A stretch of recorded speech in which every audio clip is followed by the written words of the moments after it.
Neemias capítulo 3, versículo 29.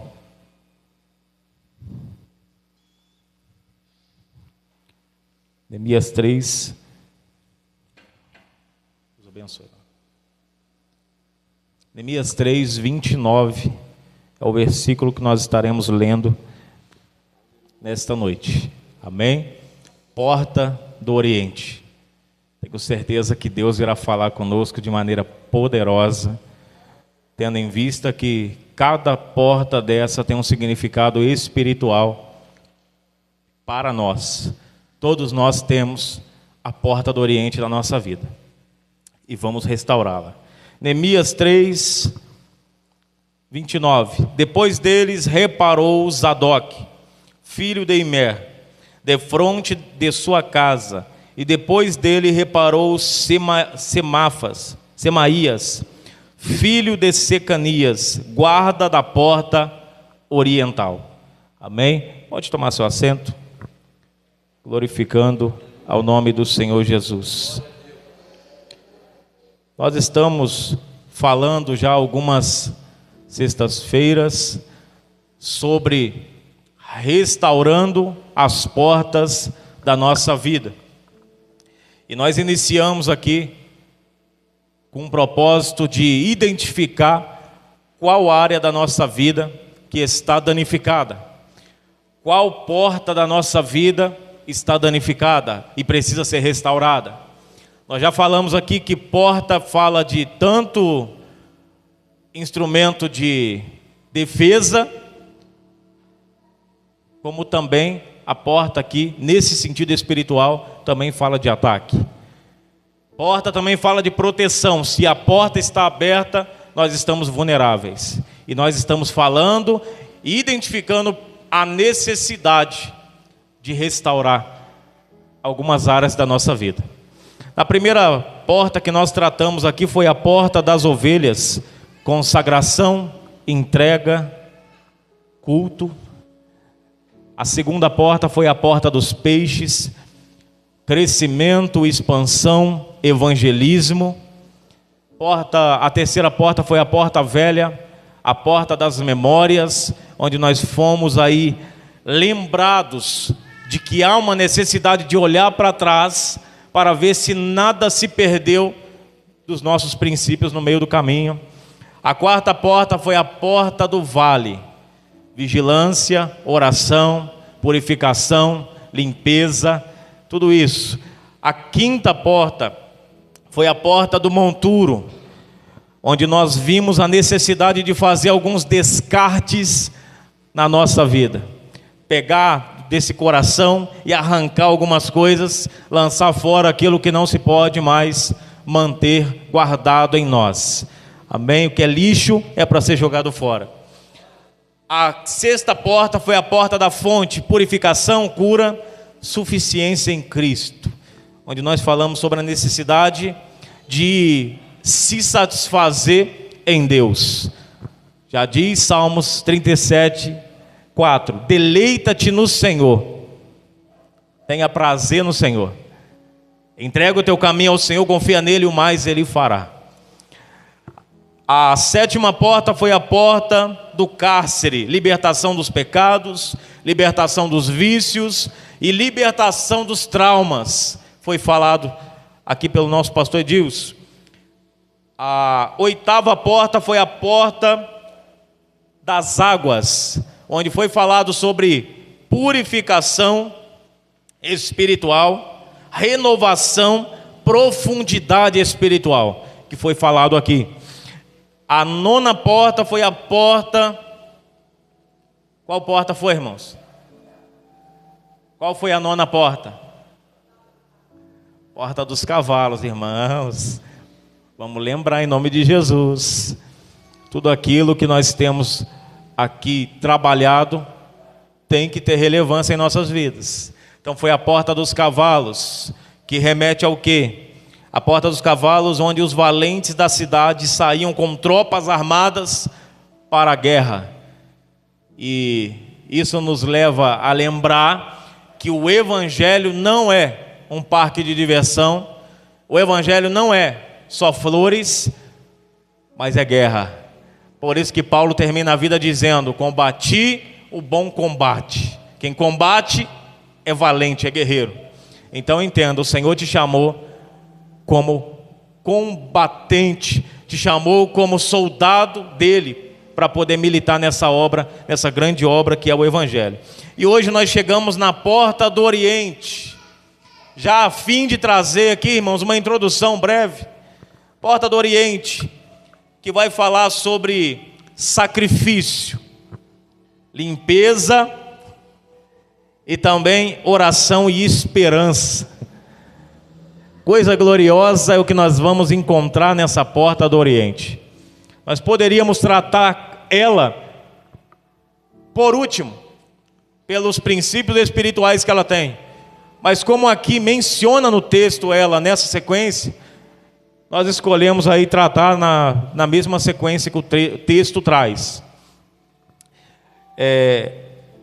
Primeira pergunta que nós precisamos fazer: que porta é essa? Porta do Oriente. Os irmãos estão vendo ali a figura, coisa mais linda. Primeira visão que a gente tem, parece um palácio, né?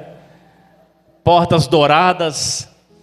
Só que logo de frente, aquelas cruzinhas ali eram um cemitério. É um cemitério hoje. Mas vamos começar falando do tempo de Neemias para finalizar como está hoje. Amém? Um cemitério muçulmano.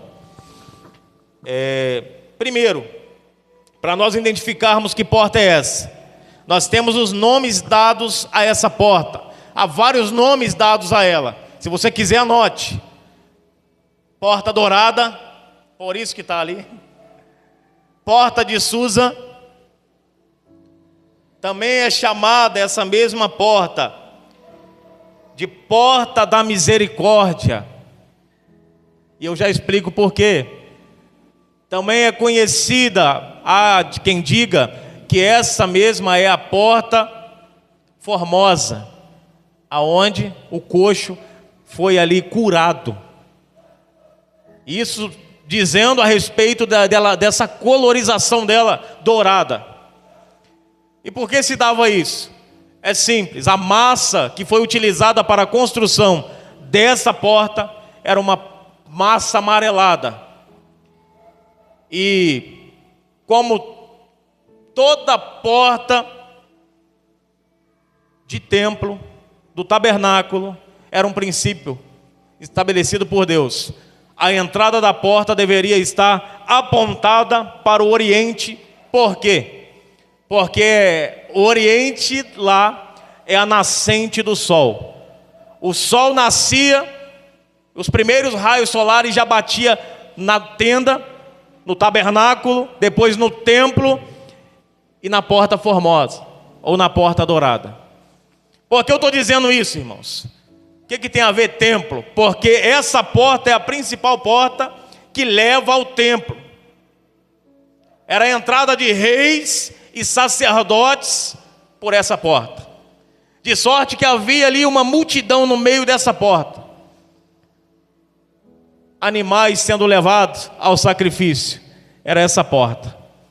Jesus entrou por essa porta montado em um jumentinho e a multidão gritava: Hosana nas alturas, bendito é o rei que vem em nome do Senhor. Foi nessa porta que ele entrou. Então já percebeu a relevância dessa porta? Então vamos entender rapidamente, irmãos, o que isso significa para nós. Por que para o judeu é importante o sol bater primeiro na minha porta? E na porta do templo, principalmente, porque aquilo antes de ser uma mensagem para nós era para eles. Todas as vezes que o sol batia na porta, somada à colorização da porta, de longe quem olhava, ela brilhava como ouro. De longe. E quando viam essa porta, a mensagem era clara na mente de quem via. As misericórdias do Senhor se renovaram mais uma vez. todas as vezes que o sol batia na porta dourada, aquilo reluzia, e as pessoas que viam e os sacerdotes que estavam dentro do templo eram os primeiros a receberem a luz do sol. E eles entendiam o que está escrito lá em Lamentação: as misericórdias do Senhor são a causa de nós não sermos consumidos, novas são a cada manhã. O sol batia e eles entendiam na hora e lembravam da mensagem. Eles lembravam: foi por intermédio desse lugar onde o Senhor nos proporcionou, através de um simples sacrifício, pelo menos a princípio, tampar o nosso pecado. Foi através dessa porta que o Senhor nos proporcionou a possibilidade de limpar um pouco desse pecado e dessa sujeira. Ele tirou a nossa culpa através dessa porta, porque ali entrava o sacerdote com um cordeiro sem mancha, sem mácula. Não podia ter defeito nenhum esse cordeiro, porque era o templo. E ele entrava lá dentro uma vez por ano, no dia do perdão, dia de Yom Kippur, que significa dia do perdão. E o sacerdote imolava o cordeiro no altar, pegava o sangue numa planta chamada isopo e começava a rodar.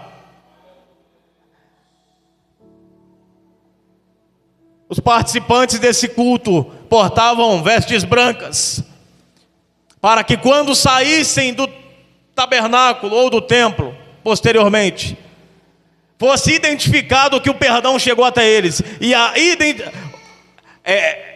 evidência que o perdão alcançou eles eram as gotas de sangue na vestimenta deles. Essa porta é onde o sacerdote trazia o sacrifício, levava para o templo, mas também é por essa porta que no final do sacrifício ele levava a cinza do altar, do que sobrou para jogar fora. Entendeu? Há momento de sacrificar, mas nós, como somos seres humanos, há momento de pegar a cinza e largar fora, por dois motivos. O que você fez ontem só teve importância ontem. Hoje, o que você fez hoje? Você vive sempre pensando lá atrás: Senhor, mas eu fui uma mulher que jejuei muito, que busquei muito, que orei muito.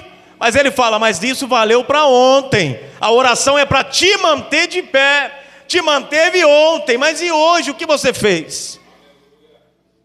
Então a cinza, ela não vai servir para o fogo, não vai servir, então tem que jogar fora. Quer coisa nova? Traga lenha nova. Quer coisa nova? Traga sacrifício novo diante do altar do Senhor, e então você viverá o novo dele. Arabaia céu e reminarabaia cantarabandás. Então, essa porta fora construída com essa intenção, com essa massa que fazia ali parecer ouro. E ouro fala de glorificação. A cidade para onde nós vamos, ela é gloriosa. Quando você entrava dentro do tabernáculo, estou tentando ir lá atrás, irmãos, porque o templo foi a evolução, mas o tabernáculo, quem olhava por fora era feio. Quem olhava por fora o tabernáculo era coberto com pele de texugo por fora. É uma tenda qualquer, mas quando você abria, por dentro era ouro puro. Mínimo de matéria de madeira de acácia ali, que é a pior madeira para trabalhar, indicando a nossa natureza. A pior matéria para trabalhar é o ser humano. Então estava ali, dentro da Arca da Aliança. A madeira era qual? Madeira de acácia, mas por cima era ouro. Deus dizendo: eu chamei, eu levantei Um povo que eu sei que será difícil trabalhar, mas depois que eu derramar a minha glória, um dia eu vou encher eles da minha glória e eles vão se parecer comigo. Essa é promessa para nós, irmãos. É esperança que nós temos. Nós olhamos para frente e nós vemos glória, porque é o que Deus tem prometido para aqueles que nele esperam. Louvado seja Deus. Vamos avançar aqui para terminarmos no tempo. A localização dessa porta. A porta dourada era a principal porta por onde se entrava no templo. Essa porta ficava na mesma extensão que a porta da fonte e a porta das águas. Já dissemos que a porta das águas, eu não vou fazer agora se você quiser, tem uns vídeos tudo gravadinho, é só rever. Mas só a título de conhecimento, a porta da fonte é da onde tirava a água da fonte de Siloé e trazia para dentro da cidade. Os sacerdotes pegavam lá na fonte, que era a única fonte da cidade, entravam pelas portas das águas ou por essa porta, porta dourada. Louvado seja Deus. Então é próximo, é na mesma extensão do muro ficava essa porta, só a fim de localizar os irmãos o que nós estamos falando. Essa porta dava de frente para o Monte das Oliveiras. Voltamos nele, de frente para ela. Hoje, se você fazer uma pesquisa rápida no YouTube, porta dourada, a maioria das filmagens são de pessoas do lado de cá, do lado do Monte das Oliveiras, e a visão pega bem na reta dessas portas. Isso significa alguma coisa? Nós estamos falando de restaurar a porta. Se há uma necessidade de restaurar a porta, é porque ela tem que abrir, tem que fechar. E se nós temos que abrir a porta e ela dá de frente para o Monte das Oliveiras, nos lembra no mínimo que se essa porta não for restaurada, não tem oração, a comunhão está quebrada. Hora ou outra a gente tem que sair, nem só de templo viverá o homem, mas principalmente de Getsemane, principalmente de comunhão, de oração, de solidão com Deus. Eu já disse aqui foi uma quarta-feira, irmãos, mas eu já disse para os irmãos que todas as vezes que você se isola para orar, você provoca um encontro com Deus. Encontro com Deus não é no coletivo, é no individual. Por isso que Jacó, quando estava ali agoniado, porque seu irmão estava vindo para o matar, e Jacó era medroso, a gente vê pelo texto, depois ele mudou, quando se tornou Israel. Mas enquanto Jacó, ele ainda tinha medo do seu irmão, porque seu irmão era valente, e a Bíblia diz que não errava nem um fio de cabelo. E a Bíblia diz que ele manda o seu povo na frente e ele vai para o Val de Jaboque. Fazer o quê no Val de Jaboque? E a Bíblia só dá o relato depois, que ele viu um anjo, ele achou que era um homem, porque se fosse um anjo ele não entrava. Ele achou que era um homem, e ele entrou, foi para a briga, agarrou, só vai sair daqui quando me abençoar. Ele pensou que era um dos homens de Esaú, então ele foi para cima. Mas quando ele percebeu que era um anjo, ele falou: esse homem tem poder para me abençoar e mudar essa situação. Então o que ele foi fazer só ali? Provocar o encontro. Irmãos, fala com o irmão que está do seu lado. Provoque o encontro com Jesus. Provoca o encontro com Jesus. Você pode provocá-lo ainda hoje, fechando a porta do quarto, quando as crianças forem dormir. Você pode fechar a porta do quarto, apagar a luz, e vai ser você e ele, e você pode ter experiências sobrenaturais ali. Louvado seja o nome do Senhor. Então é comunhão. Essa porta estando fechada, nós não temos acesso ao monte da oração. E oração Adoração sem oração não flui. É cantoria, é gritaria. Neemias ensinou para nós uma das lições mais preciosas. Quando Sadraque, olha, volta lá para Daniel.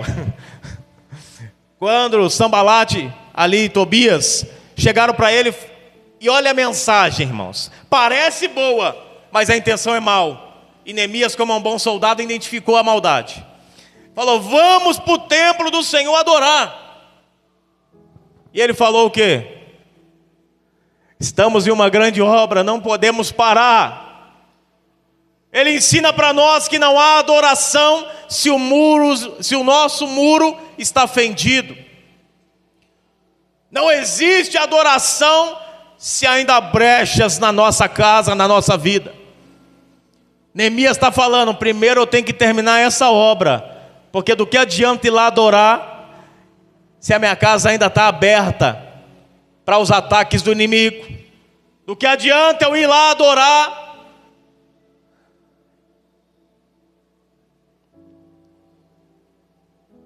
Louvado seja o nome do Senhor. Então, em nome de Jesus, pense primeiramente. Feche as brechas. Entenda, Deus quer a sua adoração, quer, mas muito mais obediência. Ele disse para Saul o quê? Samuel falando: não sabe você, ô Saul, que Deus se agrada muito mais de obediência do que sacrifício?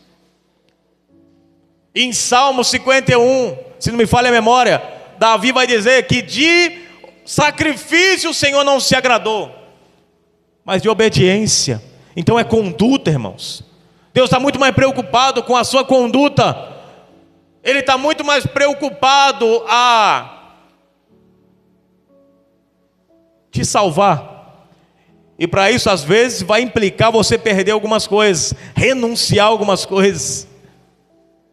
Mas Ele te ama tanto que mesmo que seja chorando, Ele vai te permitir perder.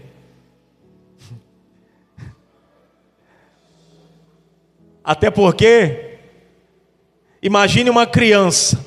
Quem aqui está em um novo nascimento? Nós recebemos uma nova vida em Cristo. E essa nova vida não é figurado não, irmãos.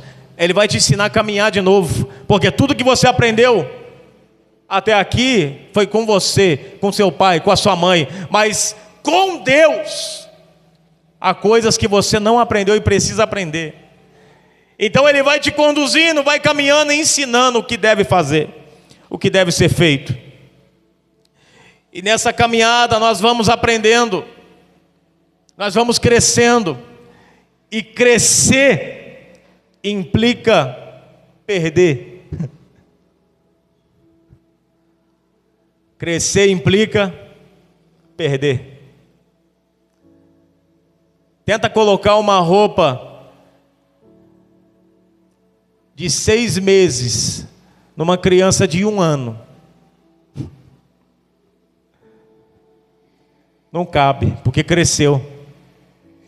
Mas pergunta, se a criança pudesse falar ali, tivesse as suas faculdades já só o tamanho menor, se perguntasse para ela: você prefere crescer ou continuar usando as roupas de quando você era menorzinha? Ela fala: eu quero é crescer, por mais que me implique perder.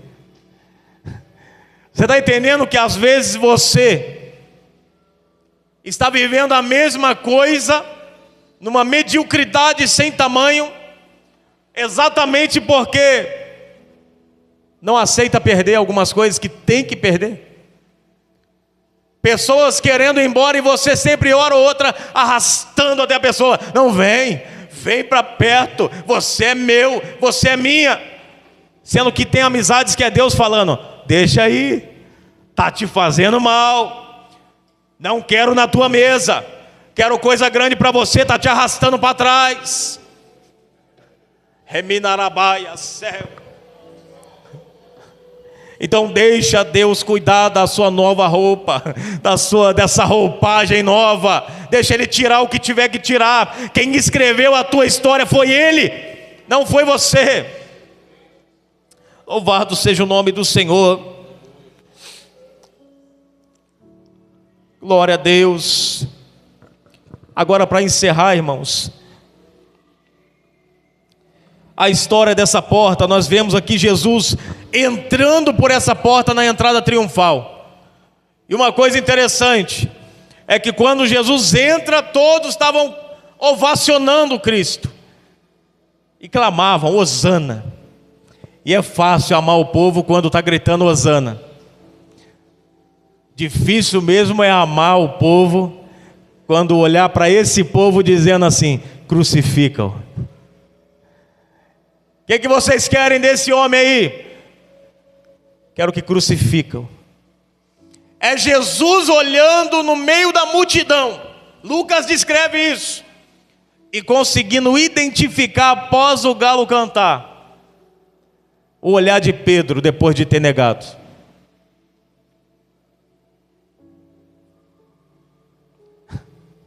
Não tem multidão que te faça se esconder de Deus, irmãos. O olhar dele te alcança. E quando o olhar dele te alcança, te confronta e fala: ei, lembra que eu falei? Eu não falei que antes do galo cantar, para você ficar esperto? Então, eu estou vendo. Mas ele não olhou para acusar. Aquele olhar Pedro não conseguiu identificar. É o olhar de misericórdia. É o olhar que diz: eu te avisei, filho, eu sei de tudo. Mas ainda há oportunidade para você. Os olhos ainda estão voltados para ti, Pedro.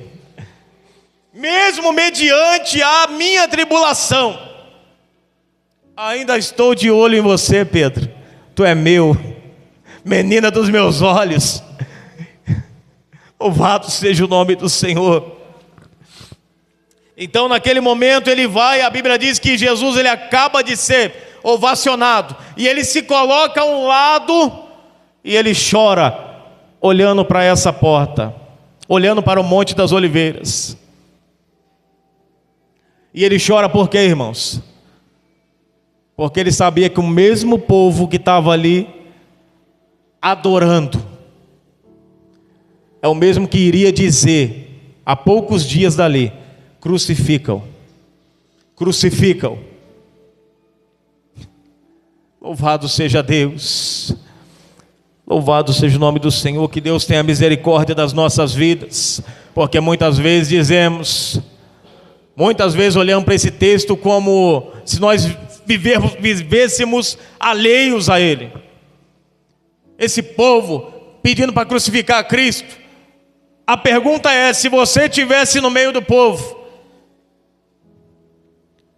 É uma pergunta para você, porque se eu perguntar e abrir para todos responderem, a resposta será obviamente que não. Mas confronte você agora. Imagine que os soldados estão cercando tanto Cristo como você, que é discípulo dele. Os sacerdotes de olho em você, porque a Bíblia diz que eles compraram ali os votos. Vai lá, fala para crucificar também. Aí eu pergunto: você nesse mesmo cenário, você diria crucifica-o, ou diria liberdade ao meu Cristo? É para se refletir, para se confrontar, irmãos. Então, para finalizar aqui,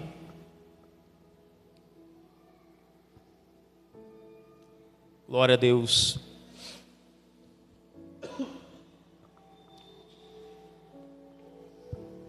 Glória a Deus.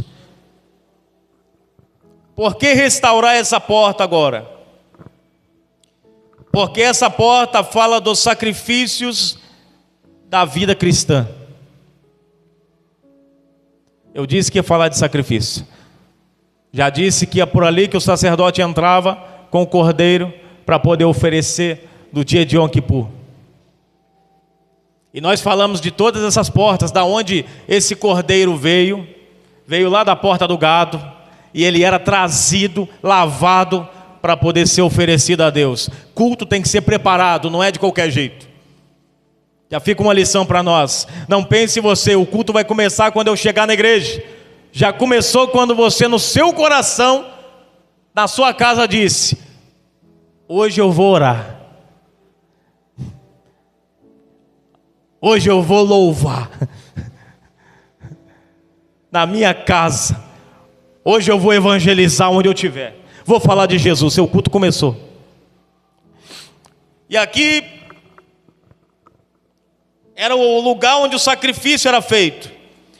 Agora trazendo para nós, porque nós não precisamos mais sacrificar nada, entre aspas, porque é um sacrifício que nós, o sacrifício de hoje não é o que nós precisamos fazer. Eu gosto desses trocadilhos de palavra, irmão, mas é o sacrifício que nós precisamos ser. O sacrifício que Cristo requer de nós não é o sacrifício que nós devemos fazer, mas sim o sacrifício que nós devemos ser. Porque é fácil oferecer um cordeiro, é ele, vai cortar a pele dele, é o cordeiro que vai sangrar, não é eu. Mas na nova aliança, Romanos 12, versículo 1: rogo-vos, irmãos meus, pela compaixão de Deus, que apresentei os vossos corpos como sacrifício vivo, santo, agradável a Deus, que é o vosso culto racional. Aí azedou para nós, porque Deus está dizendo para nós que a minha vida precisa ser o sacrifício. Ele não quer mais cordeiro no altar, Ele quer você com o coração rasgado diante da presença dele, dizendo: Pai, cordeiro não, eu sou teu, e eu abro mão do que for preciso para andar no teu caminho. Esse é o sacrifício que Ele quer. E eu digo para os irmãos, vai soar heresia, mas não é. Vai soar heresia, mas não é. Muito mais do que jejum, Ele quer você. Tem gente que faz jejum, e é bom, de vez em quando eu faço também, mas tem que ter sabedoria para fazer, não vou entrar nessa questão. Mas muito mais do que qualquer sacrifício, jejum que você faça, Deus quer você na presença dEle. Deus quer você em obediência a Ele. Deus quer você cumprindo aquilo que você já entendeu que é de Deus para a sua vida. Ele quer você em obediência como filho amado. Louvado seja Deus. Então essa é a vida de sacrifício que Deus quer de nós.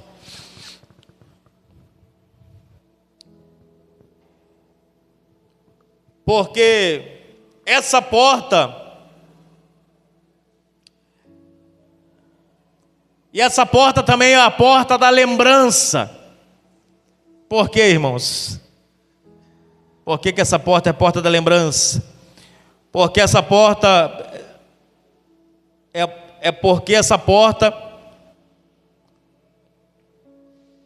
nos lembra de que Jesus veio. Parece que na impressão saiu aqui. Nos lembra que Cristo veio, morreu, ressuscitou e foi assunto ao céu. Louvado seja Deus.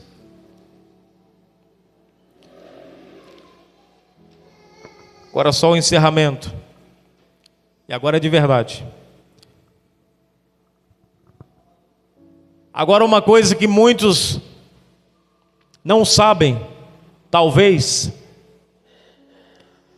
é que lá no tempo de Neemias foi cumprido o propósito. Lá a porta estava em atividade. E eu já falei para os irmãos, por que restaurá-la? É necessário. Sacrifício tem que estar ativo.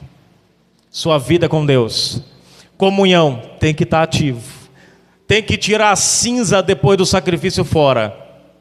Cinza fala de mágoa, porque cinza lembra algo foi queimado aqui. Não sei o que é, mas foi queimado. Então lembrança de algo que vem do passado, que às vezes faz mal.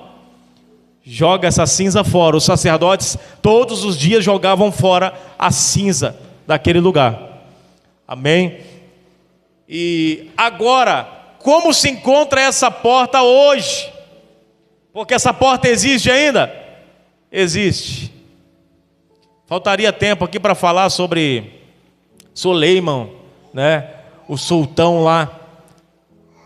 um sultão muçulmano, que quando essa porta foi derrubada, literalmente do tempo de Neemias, foi derrubada ali por ocasião da rebelião de Roma contra os judeus, foi derrubada.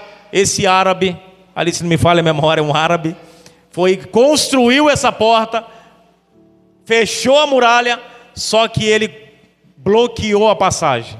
Essa porta existe, mas ela se encontra fechada, bloqueada.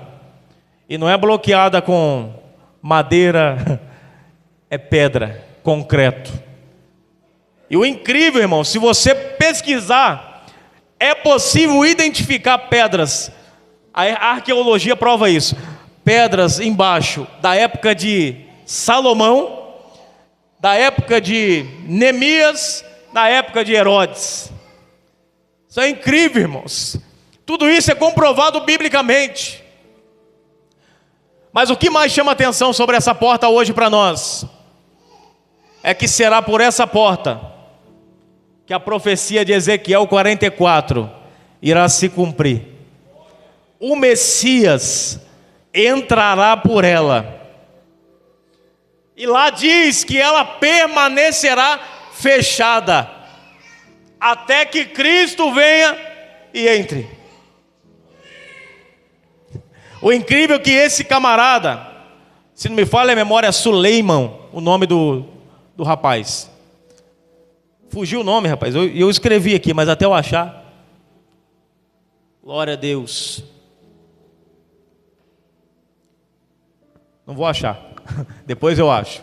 Aqui a gente fica nervoso, a vista fica embaçada. Mas depois eu trago para os irmãos. Mas a questão é que esse camarada foi e colocou o bloqueio na tentativa de impedir a passagem do Messias. Porque ele conhecia a profecia judaica de que um dia o Messias iria entrar ali. E como do lado de lá hoje, aonde era o templo, é onde está o templo mesquita deles, a preocupação ainda redobra, fica maior. Então fecharam a porta e colocaram o cemitério na porta. Na porta há um cemitério. Por quê? Todo judeu não pode ter contato com o cadáver. E se tiver por um acaso, por uma circunstância, contato com o cadáver, há um processo de purificação. E há dias certos para entrar no templo. Aquele dia ele já ia perder. Ou seja, mas como está na frente, não tem como nem se programar um judeu para entrar ali. É um cemitério, não pode. Está na lei. Mas o que ele se esqueceu é que isso é só para o judeu. Jesus vai além de judaísmo. Vai além de tudo isso. Judeu fugia de morto, mas Jesus, quando viu um morto, ele vai lá, filho da viúva de Naim, levanta. Tocou no morto e ele levantou. Jesus viu lá Lázaro morto há 4 dias, já estava cheirando mal. E ele se aproxima até uma distância que não era tão favorável e nem permitida para o judeu. E ele diz: Lázaro, venha para fora. E após ele abraça Lázaro, mesmo sabendo que já estava em um estado de decomposição. Olha o milagre. Esse é o nosso Cristo. Então eu acho que esse camarada está bem desatualizado quanto o nosso Cristo. Porque ele, enquanto judeu, foi judeu e ensinou os preceitos e os princípios para eles. Mas quando ele pisar aqui, irmãos, vai pisar como Deus. Como Deus, irmãos, não tem morte. Até porque haverá ressurreição. E quer seja as pessoas que foram enterradas naquele local, quer sejam ressuscitadas para a vida ou para a morte, no dia que ele vier, serão ressuscitados. Não haverá mortos ali no dia que ele voltar. Então por isso, está vendo o preço, irmão, de não conhecer tudo, se contentar apenas com parcelas da palavra. Se ele soubesse de tudo, ele ia saber que não adianta fechar, porque o próprio Messias vai entrar. e vai ser na sua segunda vinda.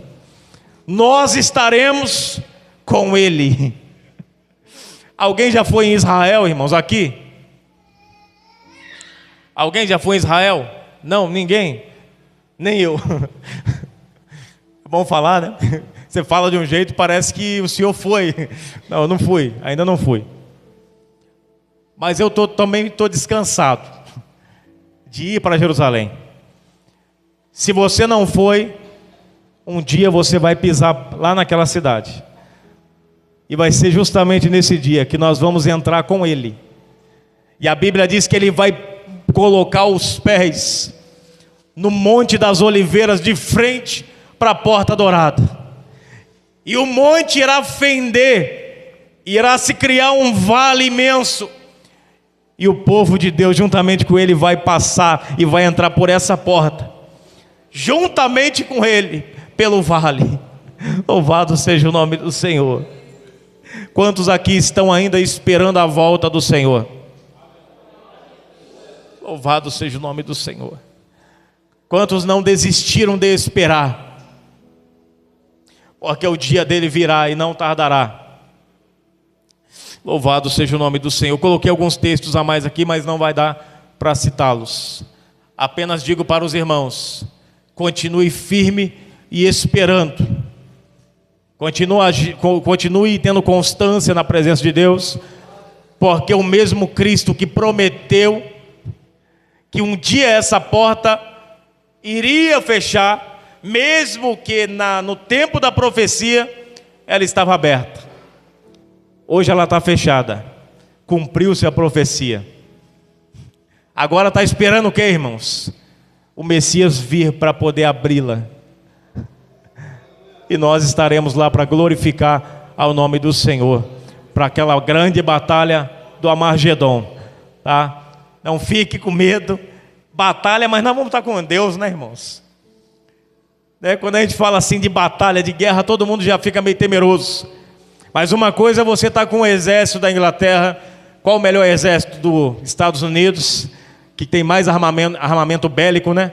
Estados Unidos, Coreia também tem.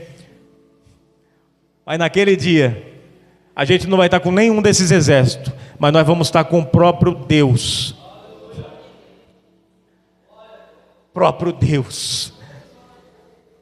E sabe que Deus é esse? Salmos 46, é aquele que quebra o arco, corta a lança, queima os carros de fogo e faz toda a terra se aquietar diante da tua voz.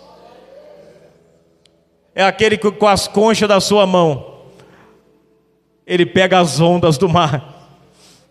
É aquele que a Bíblia vai dizer nos Salmos, que quando ele quer olhar para o céu, ele se inclina para baixo, porque o céu está abaixo dos pés dele. Então que Deus é esse? É o general de guerra, é aquele que é valente na batalha e nunca perdeu batalha nenhuma. Então se você está com Ele, pode ter certeza, a batalha, não interessa a batalha que você está enfrentando, você vai vencer. E esteja firme e confiante, para que naquele grande dia nós possamos cruzar os portais celestial juntamente com o nosso Deus. Amém, irmãos? Nesse momento, fique com essa palavra.